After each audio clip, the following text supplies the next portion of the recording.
Hi everybody, welcome to my very first podcast. My name's Tyler Casey and I'm the author of Disability and Me, and today is my first guest, Amy, if you want to introduce yourself.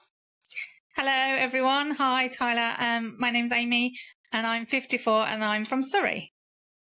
Lovely, doesn't she look amazing for 54?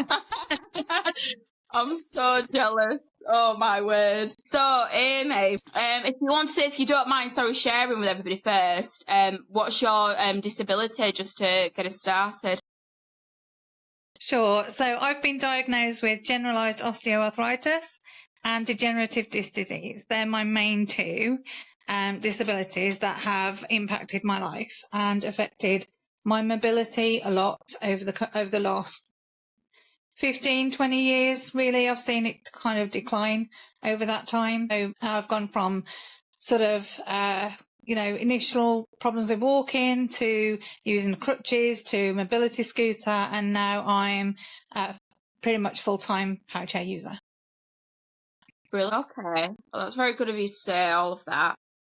So you've said though over the past 15 to 20 years, though, it's when it's affected you the most. Is that correct? So what Correct, about prior to the 15 to 20 years? So was you able-bodied?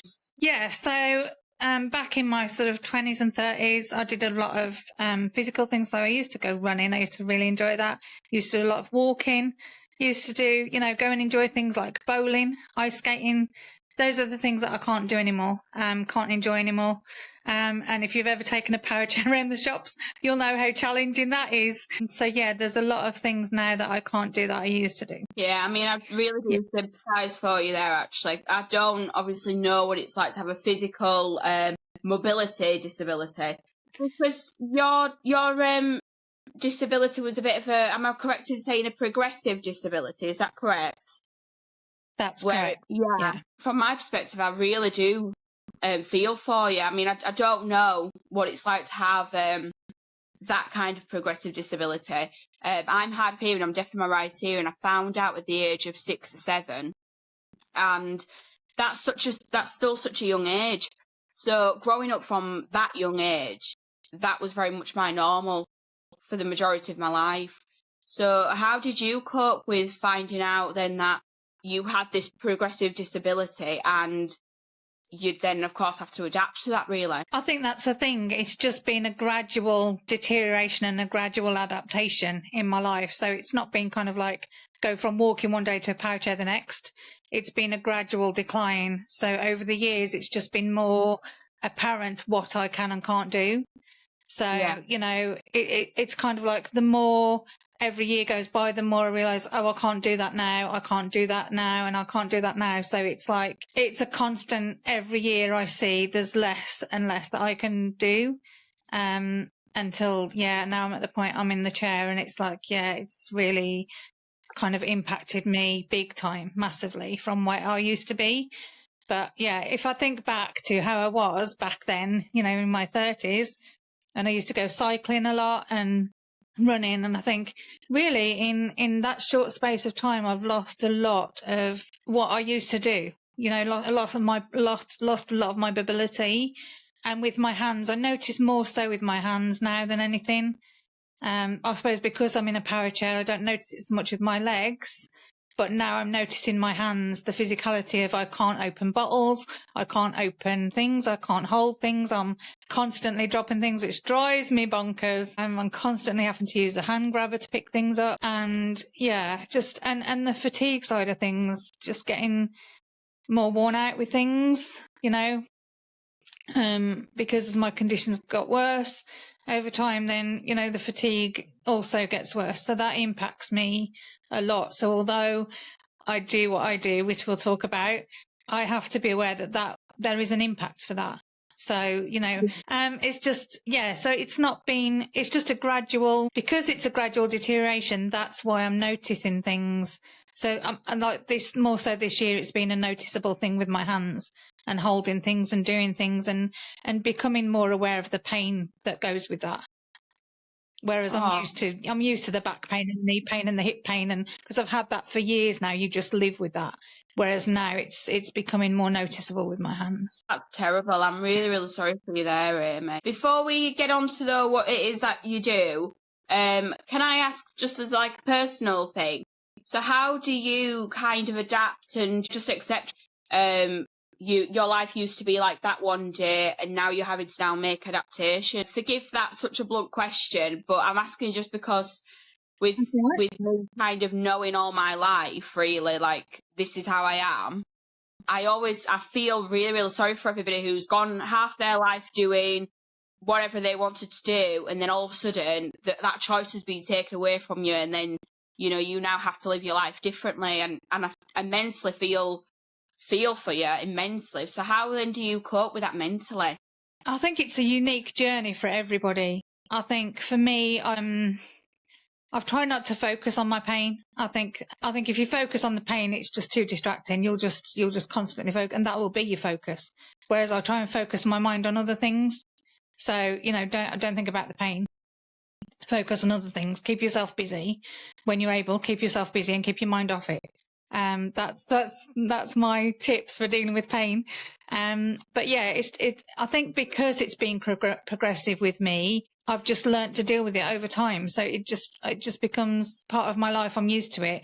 I'm fortunate in that sense because it has been gradual and a gradual progression, rather than somebody who's been in an accident, for example, and has suddenly lost the use of a limb or something like that. That's very different. And I feel more for them, really, because that is a massive change, whereas mine's been so gradual. I've kind of just adapted my life as my disabilities got worse. I've just adapted my life to it, to what I can and can't do. And yes, there's times I get frustrated and think I'd love to be able to do that again. And I'd love to, like probably most disabled people think, I'd love to not have my disability. I'd love to be able to live like other people do. And, especially with, dare I say, what the government are doing with disabled people. But yes, there's a frustration with how we're seen in society.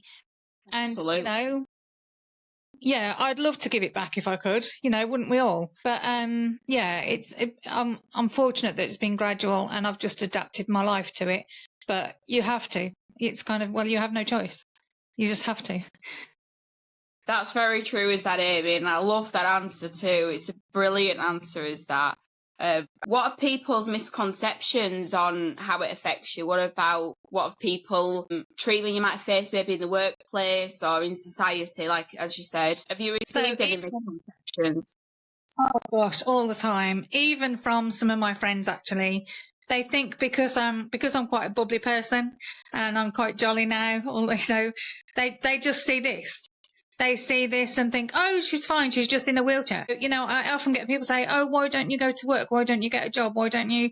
But they don't see the 24 hours potentially before I've seen them, or the 3 days before I've seen them when I've been unable to do a thing, because I've been so poorly.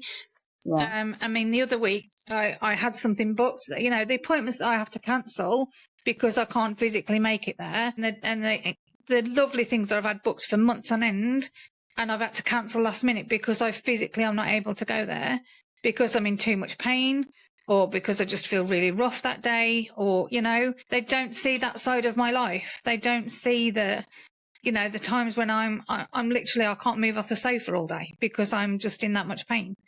And they don't see that side. They see the side that you're seeing today, which is me, bubbly, smiling, and I'm sitting in my power chair. And I think that can be challenging sometimes because they don't see the other side of my life, that is challenging. Yeah, that is so true, is that, honestly. Because the thing is with disability, I think with every disability, it has its good and bad days. Would you agree? Yeah, I don't even say I have good days. I have better days if I have a good day with a disability. No. Yeah. Well, I think you have better days. Yes, some days are better than others. Yeah. No, sorry, I completely apologies for that. No, I completely understand there. Because with my I often get ear infections as well. And so there's I'm definitely not in any sort of physical pain in the same sense, nowhere in any comparison towards yourself. But the only sort of pain that I would ever have is from my ear, and with ear infections and after operations, etc., things like that. So when I get regular ear infections, people don't understand how much they can affect you as well. I mean, I think the thing is you have to kind of have that disability to be able to understand it, sort of thing. And if you don't have it, it's that there's that saying, those that get it, those who don't. Yeah, it is just unbelievable. When I tell people that I'm deaf, but yet I talk like this, people, they're shocked, they're surprised, they don't believe me.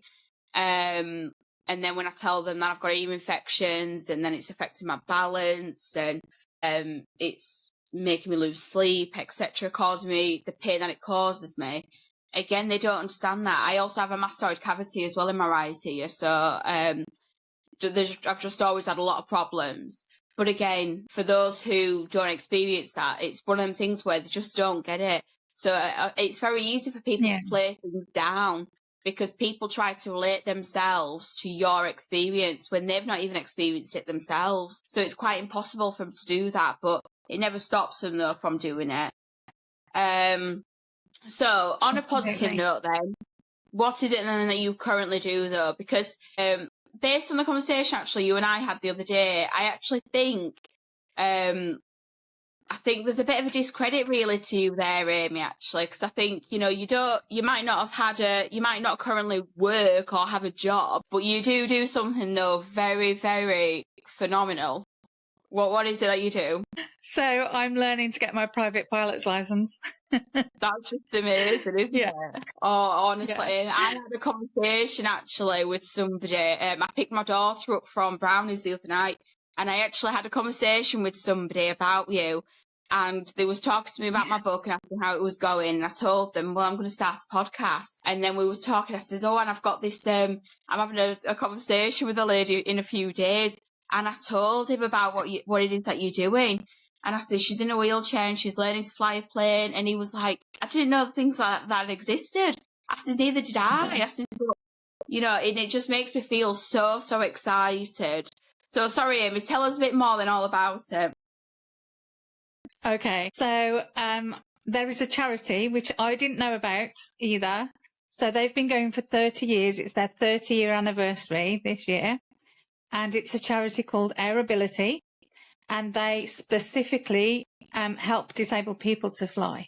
So they have two bases. There's one in Tatnall in Staffordshire, and the other one is in Camberley in Surrey. I'm not sure Surrey or Hampshire, but anyway, one of the two. And I go to Camberley and I learn to fly. So it started with my virtual aviation experience course. Now, as far as I'm aware, there's only Airability that do this program. This is for anybody who's disabled, who's 12 years or older, can do this virtual aviation experience course. That's how I started. And you do that from home on your laptop or home computer, and they supply with a joystick, or if you can't use a joystick, they have other controls available. So it's not, specific to, limbs or whatever. They have other adaptations that they can provide. So, and they provide 3 one-hour sessions. They do a 30-minute chat with you over Microsoft Teams, and then away you go on a virtual flight with them on a computer in their aircraft, a Piper aircraft, and they give you the introduction to flying and the background of aviation and just general basics of flying. So that's what I did. That's how I started.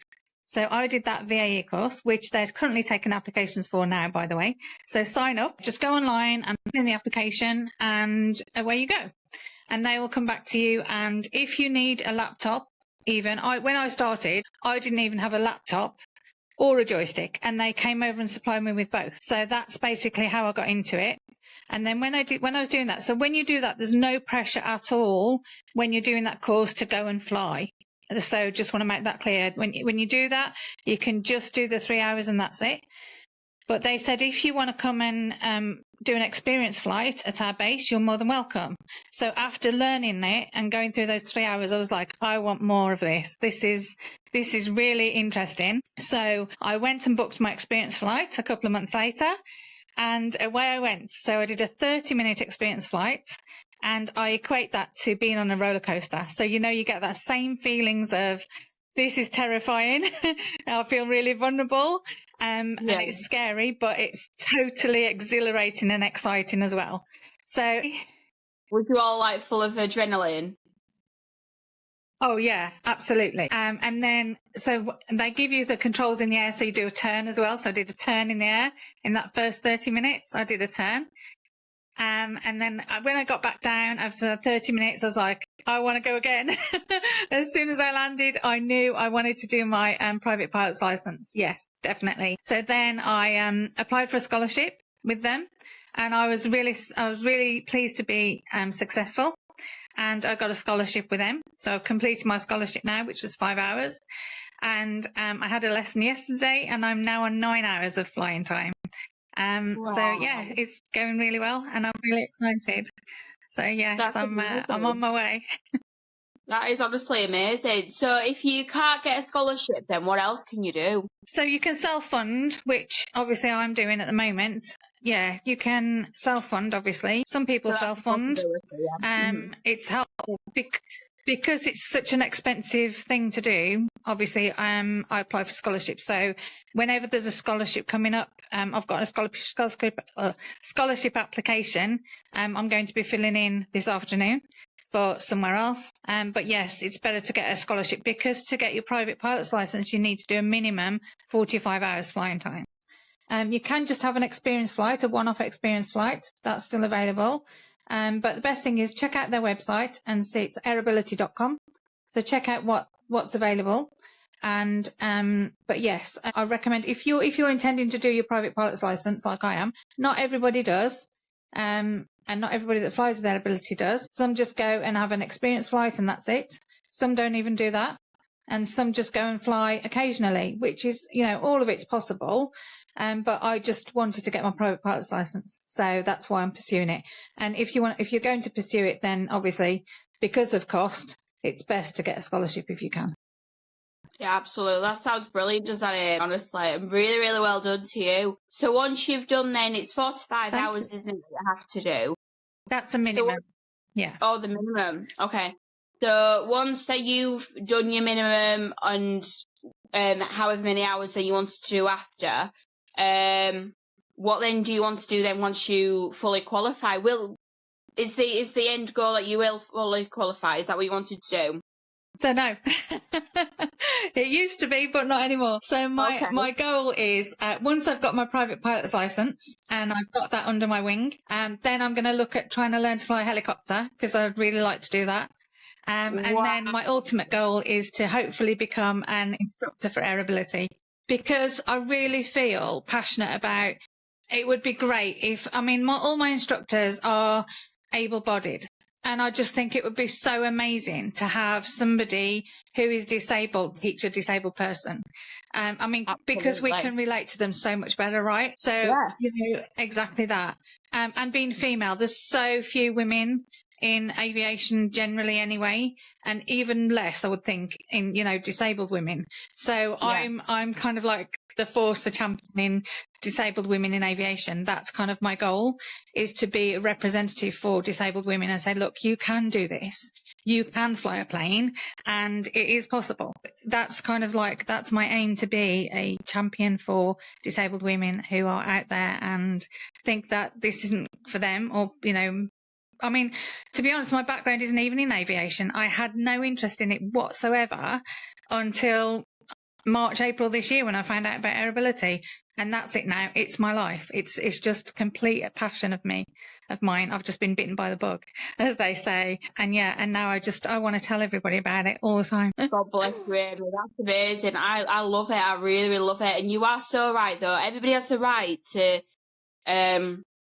to do something, do a job, do a hobby. Everybody has a right to do something what they're passionate about, what their hobby is. And I'm so happy for you that you've finally found yours, because so you should. I don't care whether people are disabled or if whatever your ability or inability is, we've all got a right to do what we want to do, haven't we? This is why I was so adamant that even though I've got dyscalculia, which is dyslexia but with maths, I wanted to become an accountant, and I tried my hardest, and I am only part qualified, but I've still got a few more years to do, but I know in the end I will be qualified, because that is something what I really, really want to do. And I'll never let somebody tell me that, I can't do that, because that's really, really what I want to do. So prior then to finding air ability, what then did you used to do?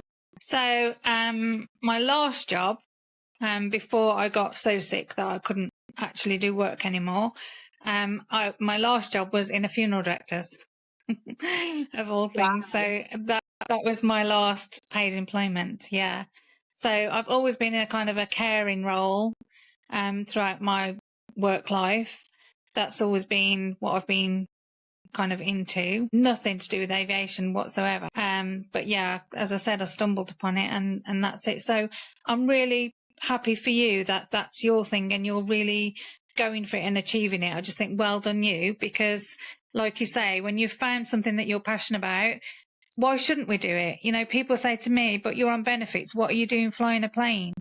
But, you know, this has turned my life around mentally, emotionally, everything. This is what I live for now. If, you know, prior to that, I say to people, I was existing before then. You know, I was existing. And this has given me a focus. It's given me something to live for now, where I didn't have that before. And I think as disabled people, no matter what it is, whether it's, you know, being an accountant, whether it's flying planes, whatever it is, just because you're disabled, why shouldn't you do, like you said, why shouldn't we do things and have a passion and something that we enjoy in life? You know, we're people too. You know, we're people too. Yes, absolutely, Amy, honestly. And when you said previously about somebody said you're on benefits, why you flying a plane? What does that matter? What does somebody's means matter? That's somebody there that's trying to better their life. Who's anybody else to criticise and to judge and to comment and to think they've got a right to share an opinion? Things like that really, really make me angry, because it's so disrespectful. And that, to me, from my perspective, if somebody said something like that to me, hypothetically, I would think they're trying to put me down. In the past, I've had conversation with previous employers about what they thought my ability and inability was. I've had people told me before, ex-managers, people who at one point I used to look up to. I've had people them tell me that finance isn't for me. I shouldn't be an accountant. I shouldn't do this. I shouldn't do that. I can't do this. I can't do that. And it's that is putting somebody down by challenging what somebody does. By challenging what somebody does and what they're passionate about is so disrespectful, and it's so low. And the fact that there's members of society like that, that is what's the problem with the world. That is what's the problem. And this is why the world needs people like you and I. Me, who's written a book, even though I've got dyslexia. I've become an accountant, even though I've got dyscalculia. You're flying an aeroplane, even though you're in a wheelchair. The world needs people like us to turn society's expectations on the head and say, do you know what? This might be your perception, but look at what I'm doing. You know what I mean? It's just so wrong, and it's disrespectful. The fact that people value their own opinion so much that they think they can disrespect us and also get away with it. But they have done for years. They have done for centuries. But this is, again, another reason why, you know, we need to keep doing what we're doing. You definitely need to keep doing what you're doing, Amy. Imagine all the young children who are in wheelchairs, and they'll see, no doubt, they'll be at schools, they'll be seeing kids running around, and they'll be in their head thinking, well, I want to do that, and I want to do this. They'll feel already like they miss out on so much. Then when they realise, oh, in fact, you know, he might one day become a footballer, he might one day do this, he might one day do that. Well, one day, though, he might become a pilot. Do you know what I mean? There's still hopes and dreams. That. Yeah, I want people to understand that there's still hopes and dreams, and there's still a place on this earth for them, no matter what your ability is. Do you have children that come to Air Ability and even just have a look around or anything? So I have one daughter. Oh, God bless. Oh, that's really lovely. So is your daughter then able-bodied? How does your disability affect your daughter? So she really helps me out a lot, actually. She's not into aviation at all, but she will do a lot for me. A lot of things that I can't do, she'll help me out with, which is amazing. She's super helpful.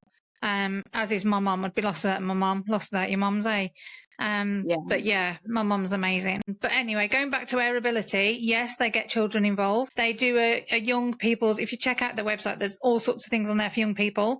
They do a ground school for young people, and they go into schools and they do all sorts of things. So yeah, it's all on the website, the things that they do. So yeah, the earlier they can reach people, like you said, disabled children need to know that this is out there for them as well, because it's all about educating them and letting them know what's available for them and what they can do. You know, what Airability is all about. They never think with Airability is never about what you can't do. It's about what you can do. And I mentioned to my instructor yesterday, and I said, look, I've got this problem with this, and I'm concerned about like my ability to work this out. And he's like, oh, that's okay. We've got strategies we can do.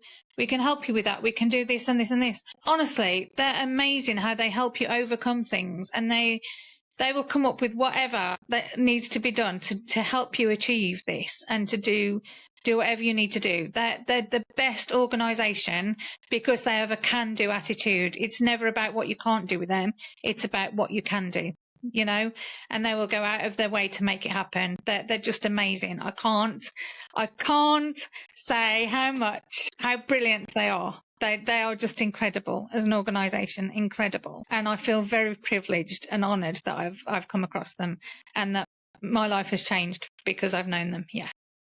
Oh, God bless They're you, awesome. Amy, honestly. I feel so elated for you, though, that you've found something. What it definitely seems to me like it's your calling.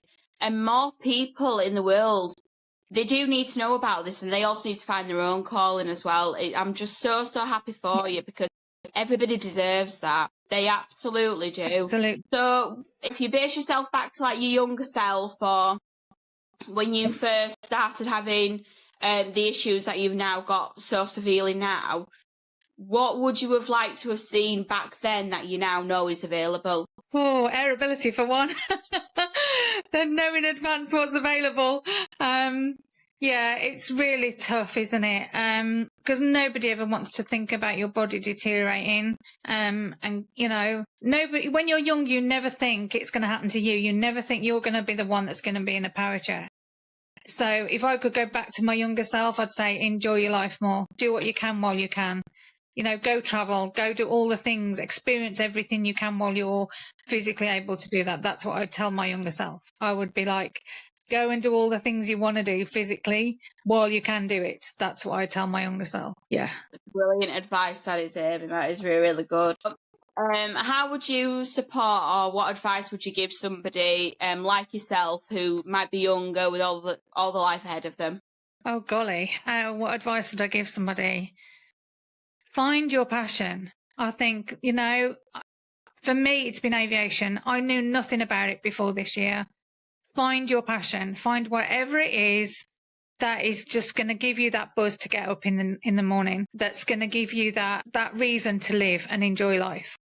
Before I found Airability, I say to them all the time, I used to live to exist. You won't understand that if you're not disabled. But sometimes you live to exist, right? Now I live to live. I live to enjoy my life. And it's only because I've now got my passion. So whatever it is, do whatever you need to do to find your passion. Find whatever it is that gives you the buzz, that you want to get up for every day, that you can't wait to look at, research, you know, absorb. The thing that you want to just watch videos of, watch YouTube videos of, listen to podcasts of, whatever it is, because that's where I'm at. And it's wherever it is you can't get enough of. That's your passion. Find it and live for it, and live for it. Whatever it is, find it and live for it. Absolutely. And I agree with that. Absolutely. I completely second that. I feel the exact same as that. We all have our own dreams and aspirations, and I think that everybody's got the right, though, to achieve them and to go after them. No matter what society says is possible and not possible. That's what I think. So how would you like society to see, or what advice would you give somebody who doesn't understand? Oh, that's a frustrating and an equally difficult one, isn't it? Yeah. Getting people to understand your disability. It's so hard. because I come across it all the time. And, you know, when I'm out with non-disabled people and they see the challenges that I face in a power chair, just simple things like going up and down a curb in a street, can't access a shop because you can't get round it. Normal day-to-day things that they take for granted. I just think there's so much a lack of awareness, really, for people with disabilities. And I think somehow it needs to be integrated into a school curriculum, that people need to be made aware of what it's like for disabled people to live and how challenging it is to live in our world, in this world of ours, because it is challenging, it is difficult. And I don't know about you and what your journey's been like, but you feel like you have to fight a lot of time for things, you know, and wait a lot of time for things. I had to wait. I moved into my bungalow, for example, and I had to wait. I was in my bungalow for 18 months before the adaptations got done to my bungalow, so that I could actually exit my garden, you know, and work in my kitchen. And I had to move into it before I actually got a ramp done so I could actually get in and out of it. It's the little things like that we shouldn't have to put up with, and we shouldn't have to wait for as disabled people. They should just be there, you know? And I think that, well, we just need so much more awareness about it all. And the way we can raise awareness is to do things like this, like you're doing. And I really applaud you for doing this and getting it out there, because it is about educating people and making them aware of the struggles that we face and the difficulties that we face and how we're seen as people. And, you know, we could very often, like you say, we could be put down by people's attitudes and responses to us. And because we have to keep fighting that and overcoming that, you know, everybody's opinions of me is not going to stop me from achieving my goal, because that's what I want to do. You know, I'm still going to go ahead and I'm going to get my pilot's license no matter what, because that's my goal and that's what I'm going to achieve. I don't care what anybody thinks about that. This is, you know, I'm doing this for me, and it helps me massively, mentally, physically, everything. And why not? You know, I'm not sitting at home watching TV day in, day out. You know, I'm doing something productive with my life, you know, and hopefully it will benefit others in the future. And even now, people will see me and watch my story and be benefited, you know? I applaud you there, Amy. I honestly really do. You've hit the nail on the head several times there. I could not agree more. We are disrespected as disabled people. And even though you've got a physical disability, I have non-physical disabilities, unless you saw my hearing aid, but it's still it is what I would consider a non-physical disability, because it doesn't affect me physically. But yeah, we are disrespected. And when, even like what you said about how you had to move into your bungalow before adaptations could be made, and you are right, simple adaptations like putting a ramp in, well, that doesn't take, how long were they there for doing that? They wouldn't have been there long, would they? A day. I mean, come on. So a simple task that doesn't take them very long, that's the impact of your life then for 18 months. Why do you deserve to go through that? That, it really, really annoys me, because this goes to show just how much they don't value us as disabled people. They don't value us. They don't see us being important. They don't have no respect for us. And this is why I feel like people kind of put us in this box where they might think that we're not good enough for society, we're not good enough for the workplaces, so just stick them in the flat or stick them in the house, leave them there, we'll get around to it, we'll get around to them when we can. I don't like that mentality. Why can't we carry on with our lives doing what we want to do like everybody else gets to do? You know what I mean? It's unfair, and it's Exactly. it just really, really is. I mean, I was bullied at school, and I had a terrible, terrible experience in high school, where I was physically, I was beaten up before at school. I was bullied, with, you know, of course, emotionally, verbally, and then of course ended up being beaten up as well. And this was different children on a daily basis, day in, day out. If they weren't saying stuff to me, they might have been throwing things at me, or of course, like I said as well, there was a time as well where I was beat up on the school bus. I had a fight in school, the first and only time I even defended myself. And all of that, even though the teacher saw 5 years me going through bullying, never once did anybody else feel the need to defend me. And these are grown men and grown women who, at the time as well, some had children my own age. And now I look back to my high school experience, being at the age of 14, 15 years old. I was being bullied. I was a child with a hearing aid, the only kid in the school with a hearing aid as well at that time. So I was 14, 15 years old, going through being a teenager. That's challenging enough. You're trying to find yourself. You're trying to find where you fit in. And then I was then also having to dealing with a disability as well. And I had a hearing aid that I didn't always know how it worked, and if it were then ever beeping. At times it used to be. There was a time when a teacher tried taking my hearing aid off me because he thought it were a mobile phone because it was making a noise, and I was trying to fix it, and there were just no support. And I didn't know how to fix it. He didn't know how to fix it. There were no support. Because I also used to get very severe ear infections as well, to the point where, very disgustingly, forgive me for this, but my it almost used to like leak out of my ear basically because it was just so severe. I used to just get told just to leave the classroom, tidy myself up. Again, I was just left to do it all by myself, and I didn't understand my own disability. I didn't understand, and I didn't have that support that I needed at that young age.